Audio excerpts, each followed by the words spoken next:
Madame, Monsieur, bonsoir et bienvenue dans Vox News, votre rendez-vous de l'actualité sur Vox Africa. À la une de l'actualité de ce mercredi 3 août 2016. Les électeurs sud-africains aux urnes depuis 7 heures ce matin pour les élections législatives a un fort enjeu. L'ANC au pouvoir pourrait perdre plusieurs villes clés du pays. Le président tunisien nomme un nouveau Premier ministre. Youssef Chahed a 30 jours pour mettre en place un nouveau gouvernement d'union nationale. Et enfin, le président du groupement interpatronal du Cameroun, André Fotso, est décédé la nuit dernière. Le patron des patrons camerounais s'est éteint à l'âge de 59 ans. Bonsoir à tous. Ouvrons notre journal en Afrique australe. C'est ce mercredi 3 août qu'ont démarré les élections municipales en Afrique du Sud. Les bureaux de vote ont ouvert à 7 heures locales aujourd'hui et plus de 26 millions d'électeurs sont appelés à élire les maires et conseillers municipaux des 278 villes du pays. Les sondages annoncent un scrutin très serré dans certaines villes. La situation est inédite pour le Congrès national africain au pouvoir, qui pourrait perdre des villes clés comme la capitale Pretoria, le poumon économique Johannesburg ou encore la cité industrielle de Port Elizabeth. Des villes qui pourraient voter pour le principal parti d'opposition, l'Alliance démocratique, la formation de centre-droit qui gouverne déjà la capitale parlementaire du Cap. Dans les zones les plus défavorisées du pays, souvent encore privées d'eau ou d'électricité, les progrès promis par l'ANC sont trop minimes depuis la fin de l'apartheid. Et un troisième parti politique pourrait cependant jouer les arbitres dans ces municipales, les combattants pour la liberté économique. C'est le premier scrutin municipal pour la formation de gauche radicale dirigée par Julius Malema, l'ancien leader des jeunesses de l'ANC. J'ai voté pour l'EFF, les combattants de la liberté économique. Je veux leur donner une chance. S'ils échouent, c'est leur problème. Les autres partis ont eu leur chance. Ils ont échoué à faire ce qu'ils avaient promis. Donc, je donne une chance à l'EFF. Les gens vivent dans des squats, dans des camps qui se multiplient. Rien ne s'améliore, la qualité de vie des gens reste la même. Peut-être que si on vote pour l'EFF, au moins on sait qu'ils sont au contact des gens ordinaires. Eh bien, je vote parce que c'est notre droit, c'est notre pays, c'est notre voix, notre décision de décider comment le pays fonctionne et ce qui s'y passe. Donc il est très, très important pour nous de laisser notre marque et de décider de ce qui se passe dans ce pays. Pour nous, les Sud-Africains non eurodescendants, c'est un plaisir de venir et se tenir dans une longue file d'attente et venir et avoir la possibilité de voter, quelque chose que mes parents ne pouvaient pas faire. Je prends cela avec beaucoup de respect et c'est quelque chose que je dois faire pour m'assurer que je protège l'intégrité de ce pays. Et les municipales de ce mercredi sont cruciales pour le pays, en particulier pour l'ANC de Jacob Zuma, le chef de l'État très affaibli en termes d'image par la situation économique dégradée de son pays, mais surtout par les scandales à répétition judiciaires et dans lesquels il est impliqué. Malgré tout, certains électeurs restent fidèles au parti fondé par Nelson Mandela. Je dis toujours aux gens que ce n'est pas l'ANC qui est impliquée dans les affaires de corruption. S'il y a corruption, ce sont les gens qui travaillent pour l'ANC qui sont impliqués, et non l'ANC elle-même. J'honore notre défunt président Nelson Mandela. Je sais qu'il y a tant de choses négatives que j'ai dites à propos de l'ANC, mais je pense à ce que notre défunt président a traversé sous le régime de l'apartheid. Je le fais donc pour lui, pour personne d'autre. Et c'est au Cap où il a été archevêque que Desmond Tutu a voté ce mercredi. L'une des figures emblématiques de la lutte contre l'apartheid en Afrique du Sud était ce matin l'un des premiers à se rendre dans un bureau de vote. Le prix Nobel de la paix et son épouse se sont mêlés à la foule des électeurs dans le bureau du lycée de Milnerton. Comme tous les citoyens sud-africains, l'ancien président de la Commission de la vérité et de la réconciliation, aujourd'hui âgé de 84 ans, a fait scanner sa pièce d'identité avant de placer son bulletin de vote dans l'urne. Et pour Desmond Tutu, au-delà de l'enjeu politique que représentent ces municipales, c'est déjà le fait de pouvoir voter simplement qui reste un privilège, et ce, même après l'abolition de l'apartheid. Ça ressemble toujours à un rêve de pouvoir voter en Afrique du Sud en tant qu'afrodescendant. C'est fantastique et j'espère que tout le monde fera bon usage de son vote. Merci beaucoup à vous tous. C'est une belle journée et apparemment, il y a une bonne participation, en tout cas ici. Un peu plus au nord, au Zimbabwe, des centaines de personnes ont manifesté ce mercredi à Harare. Dans la capitale, les protestations ont une fois encore tenu à montrer le mécontentement des personnes face à la politique économique du gouvernement. Parmi les griefs à l'encontre du président Robert Mugabe, la fermeture d'entreprises ou encore le chômage galopant.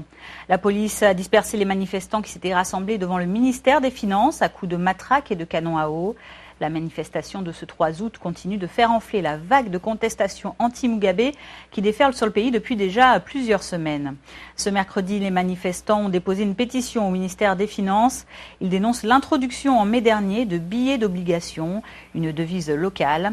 Les protestataires craignent un retour de l'hyperinflation comme en 2008-2009. La mesure avait alors détruit l'économie en poussant le Zimbabwe à abandonner sa devise nationale. Et la crise économique qui frappe le Zimbabwe depuis le début des années 2000 s'est aggravée cette année. Le gouvernement n'a notamment plus de liquidités pour payer ses fonctionnaires. Pour les manifestants réunis ce mercredi, le président Mugabe n'a non plus pas tenu ses promesses de création d'emplois, bien au contraire. J'ai un diplôme en marketing international, ça fait 2 ans que je suis diplômé et jusqu'à présent, je suis toujours au chômage. Économiquement parlant, ce pays est mort, donc il n'y a pas d'entreprise. Les entreprises ferment et au lieu des 2,2 millions d'emplois promis, nous en avons perdu 2,2 millions depuis que la promesse a été faite. C'est gênant pour une personne de mon âge avec des compétences et qualifiée de devoir dépendre de ma famille. Le président de la Tunisie a nommé un nouveau Premier ministre ce mercredi. Béji Caïd Essebsi a désigné Youssef Chahed, chef du gouvernement tunisien. L'homme de 40 ans qui était jusque-là ministre des Affaires locales du gouvernement sortant est maintenant chargé de former sous 30 jours un nouveau cabinet, un gouvernement d'union nationale. Youssef Chahed a indiqué que les consultations débuteraient dans la journée. Il a notamment promis un gouvernement politique, de compétences, de jeunes et dans lequel les femmes seraient mieux représentées. Le nouveau Premier ministre a également précisé que les priorités de son mandat seraient la lutte contre le terrorisme et la corruption. La désignation de M. Chahed fait suite au retrait samedi de la confiance du Parlement à l'ancien Premier ministre Habib Essid. Une partie de la population lui reprochait son inefficacité face à la crise économique et aux attentats djihadistes récents. Et c'est depuis le palais présidentiel de Carthage que Youssef Chahed s'est exprimé à la presse ce mercredi. Je vous propose de l'écouter. Le président m'a chargé de former le prochain gouvernement, un gouvernement d'union nationale. Je veux présenter d'abord mes remerciements à son Excellence, Monsieur le Président de la République, pour sa confiance. Et je pense que c'est un message envoyé à tous les jeunes Tunisiens après la Révolution. Et si Dieu veut, nous serons au niveau de cette confiance et au niveau de cette importante responsabilité dans la situation difficile que vit notre pays. Et autre remaniement ministériel, celui effectué mardi soir par le président du Soudan du Sud. Salva Kiir a limogé 5 ministres proches de Riek Machar, le vice-président qui a quitté Djouba en juillet dernier, après les combats qui ont fait plus de 300 morts entre les 8 et 11 juillet. Les changements dans le nouveau gouvernement ont été publiés dans un décret présidentiel. Les 5 ministres du gouvernement d'union nationale créé en avril dernier ont été remplacés par des proches du nouveau vice-président intérimaire Taban Deng Gai. Parmi les ministres congédiés, il y a celui des ressources en eau, celui de l'éducation, celui du pétrole. Autres portefeuilles également concernés, ceux du travail, du logement et de l'aménagement du territoire. Le remaniement fait suite à la démission lundi de Lam Akol. Pour l'ancien ministre de l'Agriculture et de la Sécurité alimentaire, l'accord de paix du 26 août 2015, qui était censé mettre fin à la guerre civile déclenchée en décembre 2013, était, je cite, mort. Le président du groupement interpatronal du Cameroun, André Fotso, est décédé dans la nuit du 2 août dernier. Le patron des patrons camerounais s'est éteint à l'âge de 59 ans en France, à Paris, des suites d'une maladie. Au Cameroun, on pleure non seulement un brillant chef d'entreprise, mais aussi un acteur de l'économie africaine. Son portrait avec Jeff Tétier-Médier et Eric Janga. Je voudrais d'abord remercier naturellement l'occasion que vous me donnez de m'inviter dans les foyers des téléspectateurs de cette grande chaîne Vox Africa qui a maintenant sa place dans le paysage télévisuel africain. Après une lutte acharnée contre la maladie, André Fotso s'en est allé. Le président du groupement interpatronal du Cameroun est décédé mardi dernier à Paris en France, emporté par une maladie alors qu'il était âgé de 59 ans. L'homme d'affaires, originaire de la petite ville de Banjul dans l'ouest du pays, aura surtout brillé par son engagement en faveur de la promotion d'une marque économique africaine, d'abord sur le continent et ensuite à l'international. Il croyait dur comme fer que bien au-delà des secteurs actuellement en ébullition, la croissance et le réveil de l'Afrique ne passera que par l'agriculture. La vérité, c'est que en Afrique, on se réunit beaucoup et on agit très peu. Et paradoxalement, ce qui fait la force du chef d'entreprise, du secteur privé, des patronats, c'est que nous sommes des hommes d'action. Après 10 ans de carrière en qualité d'employé, André Fotso décide en 1991 de se mettre à son propre compte et de devenir capitaine d'entreprise. Il va rapidement se faire une place dans le transit et le transport à travers l'entreprise 3T Cameroun, spécialisée dans le traitement et le transport des marchandises sorties du port de Douala. 2 ans plus tard, il crée une entreprise de production de gaz industriel, FME Gaz. En 2010, il rachète Cometal, un géant camerounais de la construction métallique. Il se lance également dans l'immobilier et l'informatique, mais davantage dans le monde de la finance et devient actionnaire à Ecobank Cameroun, dont il a été le président du conseil d'administration. En 2002, il rejoint le JICAM et 10 ans plus tard, il devient le patron des patrons en accédant à la présidence du groupement. Il n'a qu'une idée en tête, amener les patrons à sortir des sentiers battus et à faire preuve de créativité. Nous devions dire, si l'agriculture doit être celle qui nourrit le monde de demain, si nous devons faire en sorte que les déficits de consommation de certains de nos produits de première nécessité, dont beaucoup sont importés, devaient perdurer, ça veut dire que nous, les patrons, nous avons échoué. Et donc, nous devons nous mobiliser pour accompagner l'émergence d'une agriculture de 2e génération en Afrique. La vie d'André Fotso, au final, n'aura duré que 59 ans. Un temps certes réduit, mais assez pour permettre à ce bâtisseur d'imprimer sa marque et révolutionner le mouvement patronal du Cameroun. Et ce soir, juste après le journal, ne manquez pas la rediffusion d'un ancien numéro de l'émission Focus consacrée à André Fotso. Boko Haram a un nouveau chef. Abou Moussab al-Barnaoui remplace Aboubacar Shekau à la tête du groupe islamiste. C'est l'État islamique à qui Boko Haram a fait allégeance qui a fait l'annonce de cette nouvelle dans son magazine. Une interview d'Abou Moussab al-Barnaoui y est publiée. Le nouveau leader de Boko Haram y est présenté comme un ancien porte-parole de l'organisation terroriste. L'article ne dit pas en revanche ce qu'est devenu l'ancien leader nigérian, Aboubacar Shekau. La dernière apparition de l'ancienne figure de Boko Haram date de mars 2016, mais la date de l'enregistrement n'a pas été certifiée. La crise économique devient également l'une des principales préoccupations de la population. Mardi, le président béninois était en visite dans le pays voisin. Patrice Talon a rencontré son homologue Mohamedou Bouhari à Abuja. Au programme des discussions, les accords commerciaux entre les deux pays sur fond de conflits concernant la frontière du Semepoji. C'est dans ce lieu qu'un marché noir s'opère depuis des années. Le port béninois de Cotonou, moins cher que celui de Lagos, est devenu petit à petit le port d'importation du Nigeria.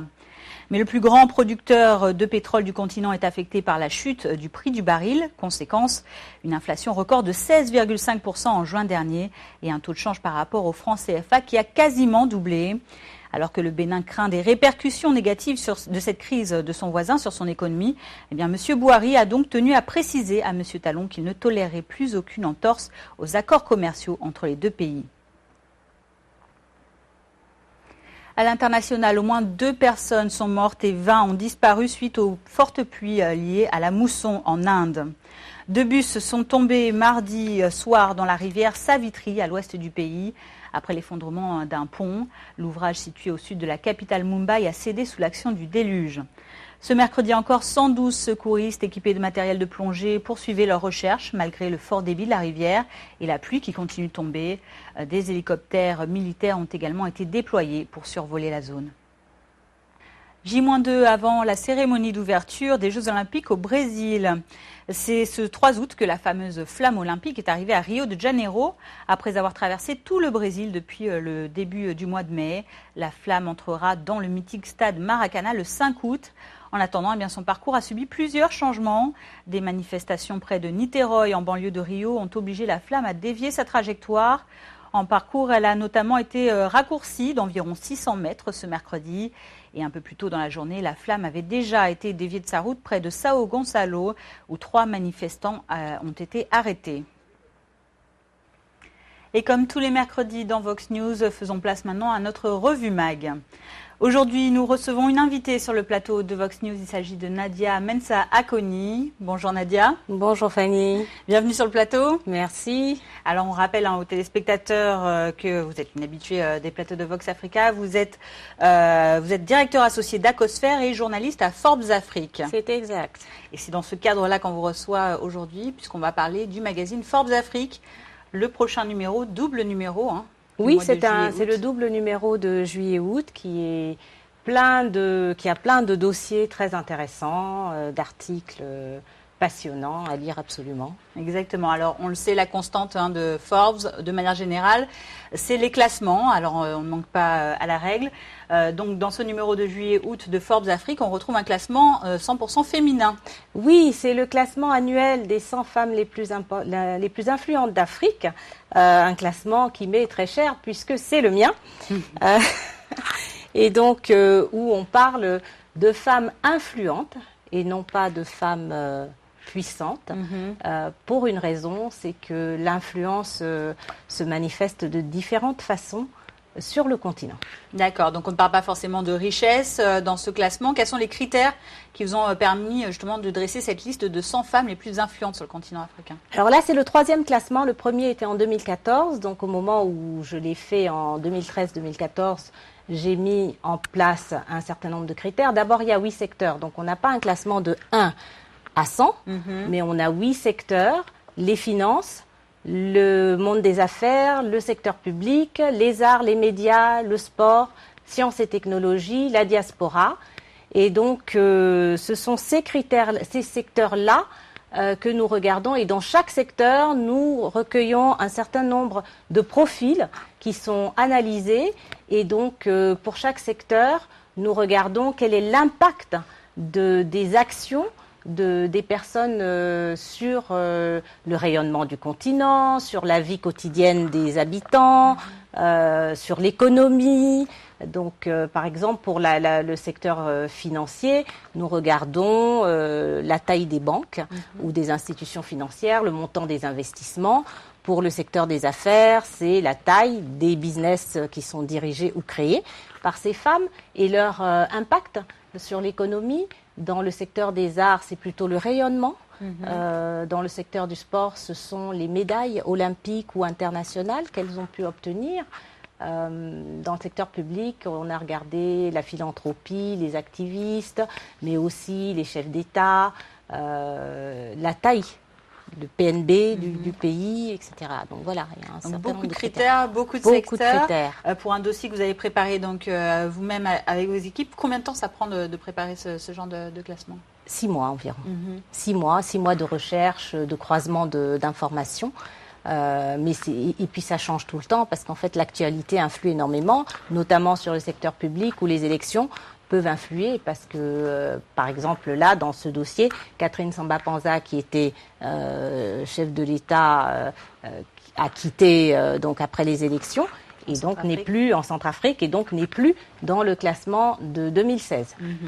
Alors, on retrouve en couverture de ce Forbes Afrique Amina Gourib-Fakim, donc qui fait partie de ce classement, la présidente de la République de l'île Maurice. Alors pourquoi avoir choisi de faire un focus sur cette personne et racontez-nous un peu son parcours. Amina Gourib-Fakim, une femme passionnante qui était dans le classement l'année dernière en tant que scientifique, scientifique émérite, puisqu'elle a gagné de nombreux prix pour ses travaux en phytothérapie.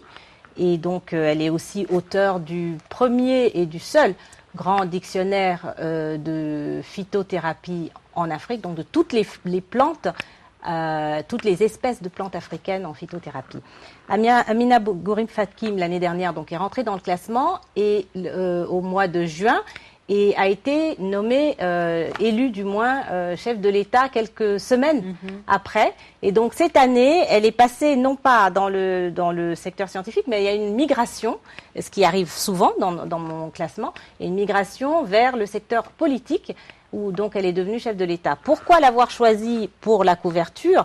D'abord parce que pour une fois, nous avons une femme chef d'État scientifique, mais aussi parce que elle a fait venir en Afrique pour la première fois de notre histoire, du continent, le Women's Forum, qui s'est réuni à Maurice les 21-22 juin dernier, qui a réuni beaucoup de scientifiques pour parler de changement climatique, un sujet assez important en ce moment, et de ce qui peut se faire en Afrique, mais dans le reste du monde, pour aider à trouver des solutions.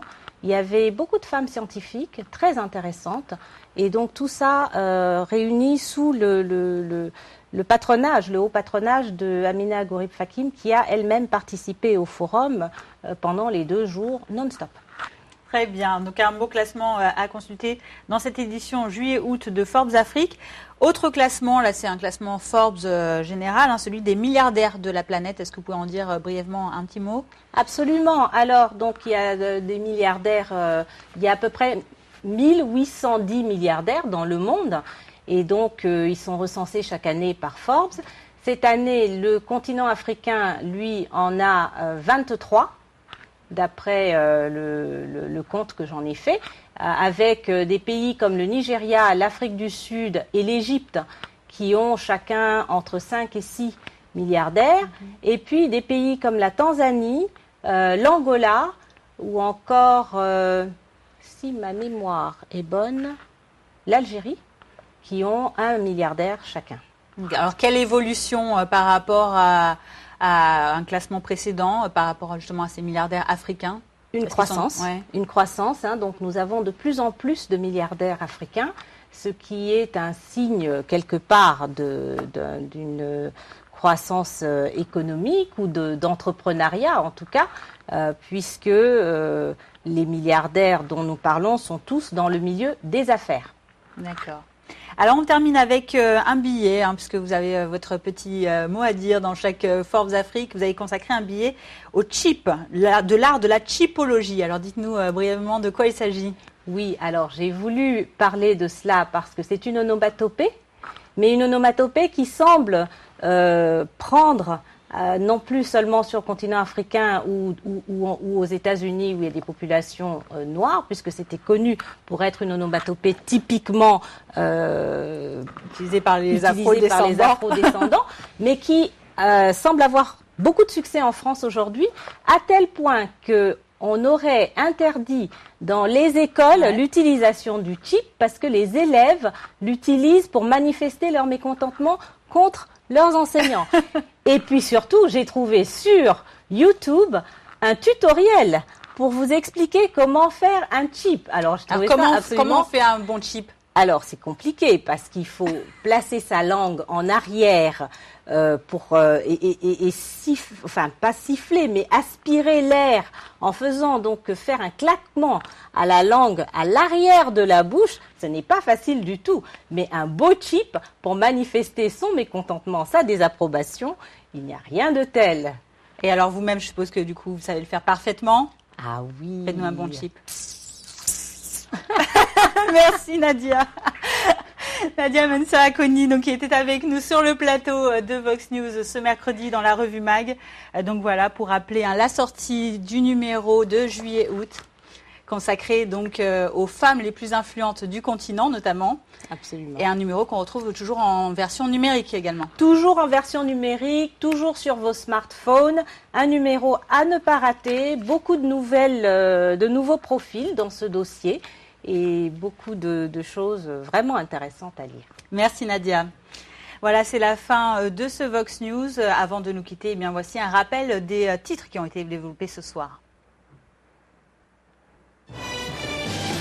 Les électeurs sud-africains aux urnes depuis 7 heures ce matin pour des élections législatives à fort enjeu.